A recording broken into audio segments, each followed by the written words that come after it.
거룩하신 하나님, 오늘 또 성전에 모여 하나님을 예배하고 섬길 수 있게 하시니 감사드립니다. 이 시간 저희의 온 마음과 정성을 다해 하나님께 드리는 우리의 예배를 받아주시고 주님의 영광 가운데 성령의 임재하심을 주시고 우리의 영의 눈이 열려 주님을 영광 보게 하여 주시옵소서. 저희 믿음의 백성들이 가는 걸음마다 주님께서 기뻐하시는 선하신 길, 생명의 길로 인도하여 주시고 이 시간 내 모든 죄 주님께 내려놓고 회개할 수 있도록 인도하여 주옵소서. 우리를 세상 끝날까지 함께 하시겠다고 약속하신 주님, 여러 가지 형편으로 이 자리에 참석하지 못한 성도들을 보살펴 주시고 이 시간 저희와 같은 은혜의 자리, 찬양의 자리, 말씀의 자리에 있게 하여 주옵소서. 드디어 올해부터 교육부 여름학 성경학교 및 여름 캠프가 재개됩니다. 하나님의 도우심 속에서 무탈하게 행사가 진행부터 마치는 시간까지 주님의 인도하시고 축복하여 주옵소서. 수고하고 애쓰는 교사들과 교역자들에게 건강한 마음과 평안을 허락하여 주시고 주님의 선하심과 인도하심으로 잘 감당할 수 있도록 인도하여 주옵소서. 담임 목사님의 중심으로 우리 교회가 한마음 한뜻이 되어 더욱 성장하고 비전 있는 대청교회가 될 수 있도록 주님 인도하여 주옵시고 말씀을 전하실 김태민 목사님께도 영육간의 강건함 허락하여 주시고 준비된 말씀을 선포하실 때 살아있는 주님의 말씀이 될 수 있도록 인도하여 주옵소서.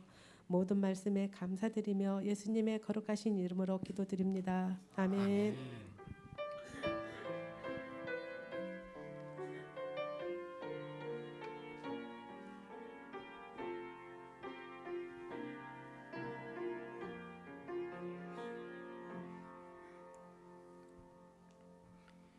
이 시간 함께 보실 말씀은 마태복음 9장 35절에서 38절까지 말씀입니다.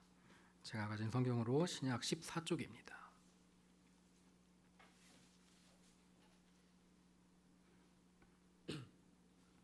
마태복음 9장 35절에서 38절 말씀, 길지 않으니까 다 찾으셨으면 함께 봉독하겠습니다. 예수께서 모든 도시와 마을에 두루 다니사 그들의 회당에서 가르치시며 천국 복음을 전파하시며 모든 병과 모든 약한 것을 고치시니라. 무리를 보시고 불쌍히 여기시니 이는 그들이 목자 없는 양과 같이 고생하며 기진함이라. 이에 제자들에게 이르시되 추수할 것은 많되 일꾼이 적으니 그러므로 추수하는 주인에게 청하여 추수할 일꾼들을 보내주소서 하라 하시니라. 아멘. 주님께서 부어주시는 은혜가 충만한 시간 되길 간절히 축원합니다. 오늘 우리가 함께 읽은 말씀은 예수님께서 제자들을 부르시고 보내시는 장면이 나오기 바로 직전이에요. 그래서 이 말씀이 있고 나서 예수님께서 제자들을 파송한다고요. 오늘 말씀은 길 잃은 이에게 진정한 길을 보여주고 계시는 예수님의 행적을 우리에게 보여주고 있습니다. 예수님의 행적을 압축적으로 보여주고 있을 뿐 아니라 예수님께서 제자들을 부르신 근본 뜻이 무엇인지를 오늘 말씀은 우리에게 전해주고 있어요. 먼저 예수님께서 하나님 나라의 복음을 선포한 역사적 삶의 현장을 인상 깊게 전하고 있습니다. 예수님께서 여러 성읍들과 마을들을 두루 다니시면서 유대인의 여러 회당에서 가르치시면서 하나님 나라의 복음을 전파하셨어요. 그리고 사람들의 모든 질병과 아픔을 고쳐주셨습니다. 그리고 나서 나오는 대목이 예수님의 마음이 어떤 마음이었는지를 기록하고 있는데요. 아주 가슴 찡하게 기록하고 있지요. 예수님께서 무리를 보시고 그들을 불쌍히 여기셨습니다. 그들은 마치 어떤 것 같아서 목자 없는 양 같아서 고생에 지쳐서 기가 많이 죽어 있기 때문이라고 기록하고 있어요. 목자 없는 양은 어떤 양입니까? 언제든지 위험에 던져질 수 있는 양이에요. 이리가 잡아먹으러 오면은 지켜줄 수 없어요. 언제 늑대와 이리에게 목이 물어뜯겨서 숨이 거덜날지 모르는 그런 상황이에요. 그런 걸 보고 얼마나 불쌍히 여기셨냐 이거예요. 왜? 예수님께서 지켜주고 보호하고 하나님의 보호하고 울타리 안에 있는 사람들은, 그런 양들은 이리가 와도 늑대가 와도 누가 지켜줘요? 하나님께서 지켜주셔요. 그런데 이 목자가 없는 양들은 이리가 오고 늑대가 오고 세상에 시험이 오고 풍파가 오고 어려움이 오고 아픔이 오고 이런 것들이 넘어오면 맞고 쓰러져 넘어져요. 다시 일어나지 못해요. 그걸 보고 얼마나 가슴이 아프셨는가라고 기록하고 있어요. 사실은 참 인간다운 삶의 길을 가르쳤던 위대한 성인들이 가졌던 공통된 마음일 거예요. 맹자는 이렇게 말합니다. 지금 사람들이 어린아이에게 막 우물에 빠지려고 해요. 그러면은 어머 저거 어떻게 빨리 가서 잡아줘야 되는데 어머 저거 어떻게 막 난리가 날 거예요. 이거는 그 아이의 부모님이랑 사귀려는 마음도 아니고요. 이 아이를 구해서 내가 뭐 돈을 벌자고 하는 마음도 아니고요. 그냥 아이가 불쌍해서 그런 거예요. 다른 사람에게 원망 듣기 싫어서 그런 것도 아니고 그냥 자연스러운 거예요. 사람이 본래부터 측은지심, 즉 깊이 불쌍히 여기는 마음이 있기 때문이라는 거죠. 고통에 처한 사람들을 보면은 불쌍히 여기는 것, 인간이 인간을 인간으로 대하는 것, 모든 인간이 인간답게 살아갈 수 있도록 하는 출발점이 이 가엾게 여기는 마음에서 시작한다고 말합니다. 그런데 오늘의 많은 사람들은 모든 것을 이해타산에 맞춰서 판단하고자 스스로 노력하는 지경이 되었어요. 예전에는 그런 사람들이 있고 그렇지 않은 사람들에게 니네 왜 이렇게 세상 미련하게 사니? 자기 것 좀 잘 챙겨가면서 살아야지 이렇게 말하는데 요즘은 그게 아니에요. 모두가 내 것을 잘 챙겨가도록 노력하도록 강요받는 세상이 되었어요. 이런 현실이 무척이나 안타깝지만 인간에게는 기본적으로 타인의 고통에 대한 공감의 능력이 있다는 사실이죠. 예수님께서는 누구보다 그것을 분명하게 보여주셨고 그것으로 사람들을 인도하여 주셨습니다. 예수님께서는 생활고와 질병으로 고통을 겪는 이들을 보시고 목자 잃은 양처럼 불쌍히 여기사 그들을 치료하셔요. 예수님께서 전파하신 하나님 나라의 복음은 단순한 선언이 아니라 구체적으로 고통을 겪는 이들을 고통으로부터 해방시키는 거예요. 고통으로부터 해방시키는 게 예수님께서 하신 일이에요. 아픈 사람을 아픔의 고통에서 해방시키셨고 굶주린 사람을 굶주림의 고통에서 해방시키셨고 슬프고 외로운 사람을 슬픔과 외로움의 고통에서 해방시키시는 게 예수님께서 하셨던 일이에요. 그럼 우리가 해야 될 것도 분명하지요. 예수님처럼 우리도 이 세상의 고통으로부터 힘든 사람들을 그 고통에서 해방시키는 일을 해야 하지 않겠습니까? 사람을 사람답게 살도록 노력하는 것, 사람이 사람으로서 바로 설 수 있도록 만드는 것, 이 모든 게 예수님의 행적을 따라서 신앙생활하는 바른 그리스도인의 모습이라는 겁니다. 이어지는 마태복음 10장, 오늘 함께 읽은 말씀 다음 장에 나오는 말씀도 함께 원래 읽으면 좋은데 너무 길까 봐 제가 간략하게 말씀드리면 예수님의 12제자들 이름이 쭈루룩 나옵니다. 쭈루룩 나오고 그 가운데 사명을 주시고 어떤 사명을 주시냐면은 귀신을 제어하고 내어쫓는 권능을 주셨다. 그리고 그들이 더러운 귀신을 쫓아내고 온갖 질병과 온갖 허약함을 고치게 하셨어요. 제자들에게 맡겨진 사명은 한마디로 말하면 악하고 더러운 귀신을 제어하는 것이에요. 그 악하고 더러운 귀신을 제어하여 쫓아냄으로써 질병과 약함을 치유하게 하셨어요. 악하고 더러운 귀신의 실체는 무엇인가? 그것은 눈에 보이는 어떤 대상화된 실체를 말하는 것이 아니에요. 우리의 맑은 영을 흐리게 만드는 힘을 말합니다. 성서는 이 더럽고 악한 영을 종종 사탄으로 말하곤 하는데 그 사탄 역시 눈에 보이는 어떤 실체를 말하는 게 아니에요. 사람을 궁지에 몰아넣는 힘을 말합니다. 그것은 현대적 개념으로 말하자면 사람들이 부지불식간에 당연하게 여기는 어떤 통념이나 세계관, 그리고 그와 직결된 체제들을 말해요. 민중신학자이신 안병문 선생님께서 이렇게 말씀하셨어요. 이거는 사회의 구조학이다. 사람을 사람으로 온전히 대하지 못하게 만드는 그런 힘, 사람을 대할 때 이용가치로 생각하게 만드는 힘, 고통을 겪는 사람을 볼 때 치러야 할 사회적 비용을 먼저 생각하게 만드는 그런 힘, 그것이 오늘 우리 사회에서 말하면 악한 영의 정체라는 거죠. 물신, 만몬, 자본의 이익, 그것이 악한 영의 정체라는 겁니다. 사람들의 질병과 취약함이 바로 그로부터 비롯되었다는 것을 예수께서 간파하시고 그것을 극복하는 과제들을 제자들에게 부여하셨습니다. 예수님께서 제자들에게 그 사명을 전한 데 이어서 아주 구체적인 권고의 말씀을 하시는데요. 이방인의 길로 가지 말고 또 사마리아 사람의 고을에도 들어가지 말아라 라고 기록하셔요. 오히려 길 잃은 양떼인 이스라엘 백성에게 가라. 다니면서 하나님의 나라가 가까이 왔다 선포해라. 그렇게 말씀하십니다. 그런데 여기서 보면 좀 이상하죠. 예수님께서는 이스라엘 백성만 구원하시는 게 아니라 모든 민족을 사랑하시고 구원하시는데 왜 제자들에게 이스라엘 길로 가지 이방인의 길로 가지 말고 사마리아 사람들한테도 가지도 말고 이스라엘 사람들한테 가라고 말씀하셨을까라는 의문이 생기죠? 의문이 생겨야 돼요. 왜? 모두를 사랑하시고 모두에게 구원을 선포하시는 예수님께서 이방인들을 배척하는 듯한 말씀을 하실까? 이 말씀은 유대인이 생각하는 이방인과 사마리아인에 대한 통념이 그 안에 깔려 있어서 그 상황에서 예수님께서 오는 말씀을 전하셔요. 유대인들이 생각할 때 그들은 뭐라고 생각했냐면요. 나는 저 이방인들하고 사마리아인하고는 달라. 저들은 아직 구원받지 못했지만 나는 구원받은 사람이야. 예수님께서 그렇게 생각하는 유대인들에게 허를 찌르시는 거예요. 아니, 안 그래. 네가 구원받은 것 같지? 아니, 아직이야. 지금 유대인들이야말로 지금 바로 구원받아야 될 때야. 너는 지금 네가 구원받았다고 착각 속에서 살고 있어 라고 말씀하시는 거예요. 그곳에 가서 제대로 복음을 전해야 된다고 말씀하시는 거예요. 독일의 내방 선교라고 하는 개념이 있어요. 예전에는 선교를 하면 바깥쪽으로 다른 국가에 가거나 아니면 뭐 식민지를 삼아서 그곳에서 뭐 복음을 전파한다 막 이런다는데 잘못된 거다. 그거 사람의 선교였다.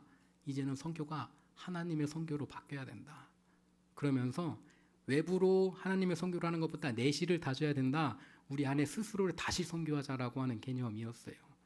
사실은 오늘 한국 교회도 이런 현실이 그런 절실한 필요가 요구되어지는 현실인지도 모르겠어요.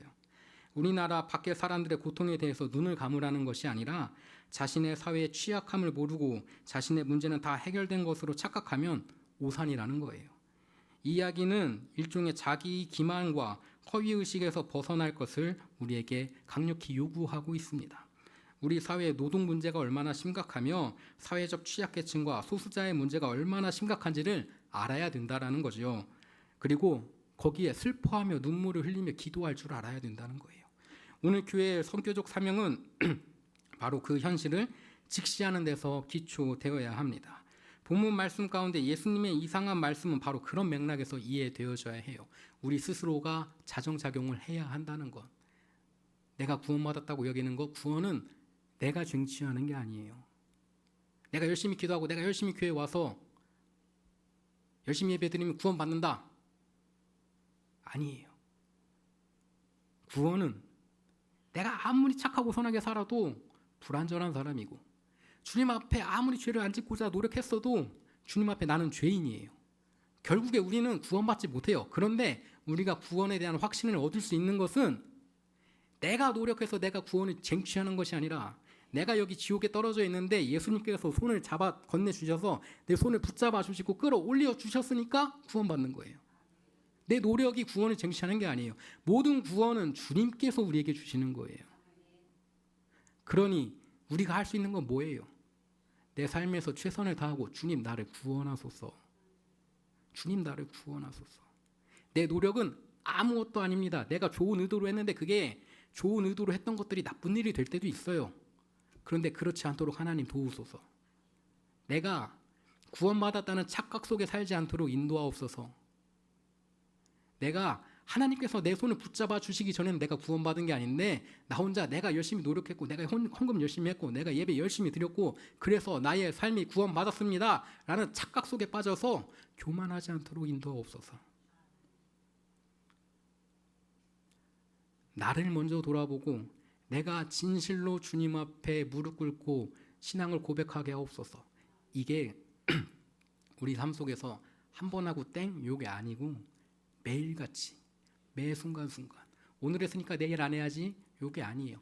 매 순간순간 나는 완전하지 않은 사람이니 나는 완벽하지 못한 존재이니 완벽하신 하나님의 말씀에 의지해서 완벽하지 못한 내가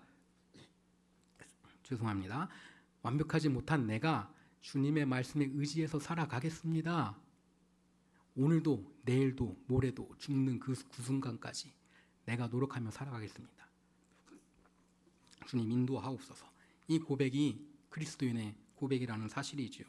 오늘 말씀을 통해서 예수님께서 이스라엘 사람들에게 가서 천국의 복음을 전하라고 한 의미, 왜? 길 잃은 어린 양 같아서. 혹시 내가 주님께서 나를 지켜주시는 목자라고 생각했는데 주님께서 보실 때 혹시나 사실은 길 잃은 어린 양 같을지도 몰라요. 길 잃은 양떼 같을지도 몰라요. 그러니 주님, 제가 몰랐는데 제가 길 잃은 양떼였습니다. 주인 없는 양떼였습니다. 주님, 저를 지켜주옵소서. 제가 주님을 저의 목자로 삼고 제 주인으로 고백하겠습니다. 이 고백이 매 순간순간 아침에 일어나서 고백하고 밤에 눈 감을 때까지 고백하는 그런 신앙인이 되었으면 좋겠습니다. 여러분이 잘 모르실 수도 있고 아실 수도 있고, 그런데 도마복음이라고 있어요. 들어보셨어요? 도마복음이라고 있어요. 이게 문서가 한참 후대에 발견돼서 정경에는 포함이 안 됐는데요. 나중에 발견된 문서예요. 도마복음 113절에 이렇게 기록되어 있습니다. 제자들이 예수님께 말했습니다. 주님, 그 나라는 언제 옵니까? 그랬더니 예수님께서 이렇게 말씀하셔요. 그 나라는 기다린다고 오는 것이 아니야. 여기 있다 저기 있다 할 성질의 것이 아니라는 거죠. 하나님의 나라는 온 세상에 두루 퍼져 있어서 사람들이 볼 수 없단다. 요한계시록에서도 새하늘과 새 땅에는 성전이 없다고 기록합니다. 도대체 무슨 이야기입니까? 예수님께서는 하나님 나라를 별도의 공간이나 별도의 시간으로 한정하는 인식을 잘못했다고 말씀하시는 거예요. 하나님 나라에 대한 실체화된 인식을 거부하시는 거지요. 공간상으로든 시간상으로든 실체화하는 인식으로는 볼 수 없는 것이 하나님의 나라라는 겁니다. 하나님의 나라는 저 세상도 아니요 이 세상의 끝도 아니라고 말하는 거예요. 하나님의 나라는 온 세상에 두루 펼쳐 있을 뿐 아니라 어디로 가야 하거나 언젠가 맞이하게 될 실체가 아니라 지금 여기에서 삶으로 살아야 하는 것이라는 것을 이야기하고자 하는 거지요. 지금 여기에서 하나님 나라를 삶으로 살아야 하는 과제를 망각하고 엉뚱한 데서 하나님 나라를 찾으려고 하다 보니 보이지 않는 거라는 거죠. 오늘 본문 말씀의 뜻도 그 뜻에 비추어서 받아들여야 할 이야기입니다. 제자들이 부름을 받은 것은 그 하나님의 나라를 사람들 가운데서 살아가도록 하기 위해서예요. 길 잃은 사람들에게 길을 보여주고 그 길에 함께 나서도록 하기 위함입니다. 그 길은 정의와 평화와 생명의 기쁨이 충만한 삶이고요. 본문 말씀에 이어지는 예수님의 당부가 10장 12절에서 평화의 인사로 마무리되고 있는 것을 우리는 주목할 필요가 있습니다. 우리가 그리스도를 따르고자 할 때 말씀의 의미를 깨닫고 우리의 삶 가운데서 이루기 위한 다짐이 충만한 한 주가 되기를 간절히 축원합니다. 다시 기도하시겠습니다. 사랑과 은혜의 주님 감사합니다. 우리를 구원으로 인도하시고 하나님 나라의 소망을 품게 하셨으니 감사합니다. 이 시간 주어진 말씀을 따라 하나님 나라를 전하는 일꾼 되게 하옵소서. 이 땅에 소망을 선포하게 하시고 자유를 외치며 사랑을 실천하는 그리스도인 되게 하여 주옵소서. 말씀이 마음밭에 심겨 아름답고 향기로운 열매 맺게 하시고 우리 스스로의 신앙을 돌아보게 하시고 부족한 것들을 주님 앞에 고백하게 하셔서 성장하는 신앙인으로서 주님 앞에 바로 설 수 있는 귀한 자녀들 될 수 있도록 인도하시고 역사하여 주옵소서. 사랑이 많으신 예수 그리스도의 이름으로 기도드립니다. 아멘.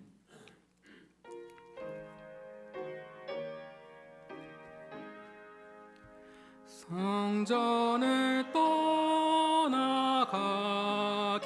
전 머리를 숙일 때 주께서 함께 계시고 복 내려 주소서. 집으로 돌아가는 길 주 동행하시고 내 모든 행심사를 다 지켜주소서.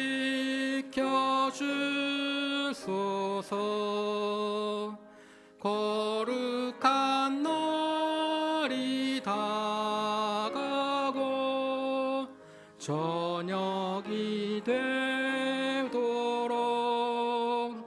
주 우리 맘에 빗대사 늘 계시옵소서.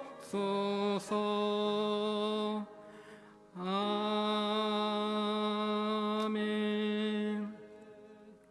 교회 소식 전합니다. 다음 주에는 각 신도에 원래회가 있습니다. 각 신도회별로 모여서 좋은 의견들을 함께 나눌 수 있는 귀한 시간 되길 원합니다. 이번 주 화요일부터 목요일까지 11일, 13일 어른 성경학교가 있습니다. 오전 9시 반 그리고 오후 9시 반에 시작해서 오후 3시까지 본당일 수 있으니 어른 성경학교 신청하신 분들은 참고하셔서 오셔서 은혜의 시간 함께 보낼 수 있기를 축원합니다. 제가 기도하고 축도하겠습니다. 사랑과 은혜 주님 감사합니다. 주님 이 시간 주님의 말씀으로 마음밭에 받게 하시고 이 시간 정성을 모아 주님과 예물을 드리는 귀한 손길 있게 하시니 감사합니다. 주님 이 예물 주님께서 기뻐 받으사 드리는 손길마다 주님의 사랑을 넘치도록 부어 주옵소서. 예물이 쓰이는 곳곳마다 주님 함께 하시고 주님의 사랑이 성취되는 역사가 있게 하옵소서. 지금은 우리 주 예수 그리스도의 은혜와 하나님 아버지의 만극하신 사랑하심과 성령님의 도우시고 역사하시는 은총이 지금 이 자리에 주님 말씀을 사모하며 모인 주의 자녀 머리 위에와 지금 이 자리에 함께하지 못했지만 각 가정에서 마음과 정성으로 주님을 사랑하는 각 가정의 머리 위에 각자의 삶의 일터와 삶의 자리에서 말씀대로 살기로 다짐하는 주의 자녀들의 머리 위에 이제로부터 영원토록 함께하시옵기를 간절히 축원하옵나이다. 아멘.